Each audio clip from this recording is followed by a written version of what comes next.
This right here is something that I've wanted to be able to make for a while. And this is my plant-based salt cured egg yolk. Now you can use it just how you would use any other cured egg yolk. This is just a basic bow tie pasta with a little bit of olive oil and basil.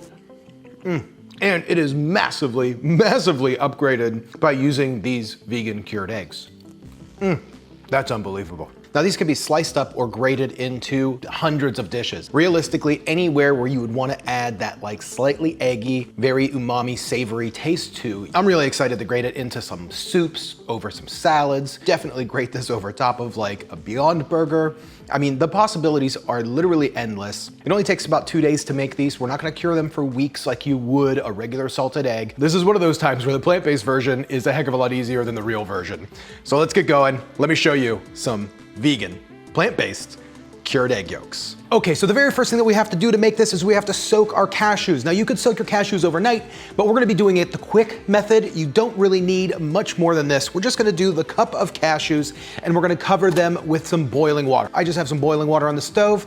We're gonna cover those up and then let it sit for 20 minutes. That's all you need. After the 20 minutes, we're gonna strain out the water, run it under some cold water just to cool it down, and then we're gonna throw it into a blender. So you can see after 20 minutes, after the cashews have sat in the hot water, that they're fairly rubbery. So we're gonna blend these up with 2 tablespoons of coconut oil and 1 tablespoon of tomato paste. Now the tomato paste is there for 2 reasons. It's a glutamate, so it's gonna add a lot of savory flavor that egg yolks have loads of, but it's also gonna be there to kind of help the color of it as well. So tomato paste is kind of a win-win on this recipe. And we're gonna add a 1/2 cup cold water. Okay, that took us a little while to get us to a pretty smooth consistency. Now that we're at this point, we're gonna start loading up our ingredients.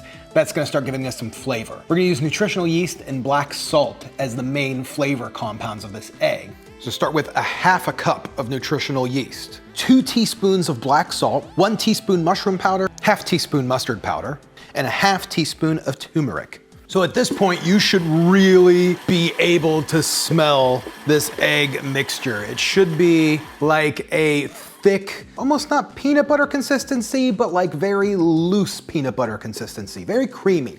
And it should have a pretty intense egg-like flavor. Whew.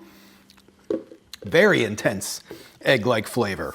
Now the last thing that we're gonna add to the blender after everything's mixed is 1 teaspoon agar powder. It's gonna help this mixture firm up. Let's go ahead and give this one more blend and then we're gonna transfer this over to a bowl.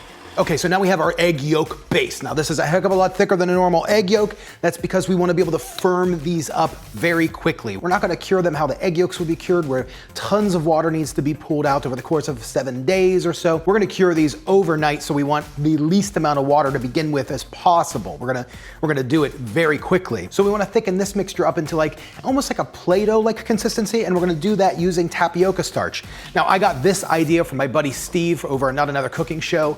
Last year he made a treat doing like tapioca balls with Nutella, like a Nutella ball. I thought that'd be neat to do an egg flavored paste and then use the tapioca to make a tapioca yolk almost. I think this is gonna come out really great. I'm really excited. So let's start with about a 1/2 cup of tapioca flour, and then we're gonna be using a hand mixer to beat the tapioca flour in until we get that consistency that we're looking for. Now if a 1/2 cup isn't enough, start adding it in small increments until you get that workable kind of dough consistency. So it ended up taking about 3 cups of tapioca starch to get it to this consistency. Okay, so now that we've made a fairly huge mess, I have my oven preheating for around 250 degrees. Now we wanna get these to about 200 degrees to activate the agar, but we don't wanna go too much over that. We're also going to be cooking these on a bed of salt. I'll show you exactly what we're gonna be doing. We're gonna be using a cupcake tray, filling each one of the cupcake trays with a bit of kosher salt, and then we're just gonna use a tablespoon to kind of indent in our egg-shaped mold. Now I'm just gonna do a separate bowl with a little bit of tapioca starch, probably about a tablespoon or so, and some black salt mixed into that. And we're going to roll this mixture into small balls and then flatten them out so that way they kind of resemble egg yolks. Once we have these egg yolk balls, then we're just gonna lightly powder them. Just gonna use a brush, and then we're just gonna set them into the salt mixture. Okay, so that mixture was pretty much just enough. So we have the bases salted on these, but we're not gonna cover them in salt yet. I'm gonna check the temperature on them. Once they hit around 190-ish degrees, I'm gonna pull them out. I don't want them to get hotter than 200. And I'm also gonna be checking on them to make sure that the tapioca doesn't dry out, because if you cook tapioca starch uncovered, a lot of times it's gonna really dry out. We want these to dry out a little bit, but not too much right now. The rest of the drying process should happen later. All we're gonna do at this point now is let these cool down to room temperature. Once they get to room temperature, we're gonna cover them with salt, throw them in the refrigerator, and let them sit overnight. Tomorrow, we're gonna be able to take them out and we're gonna be able to grate them into a beautiful cured egg yolk. It's amazing. I'm so excited about this.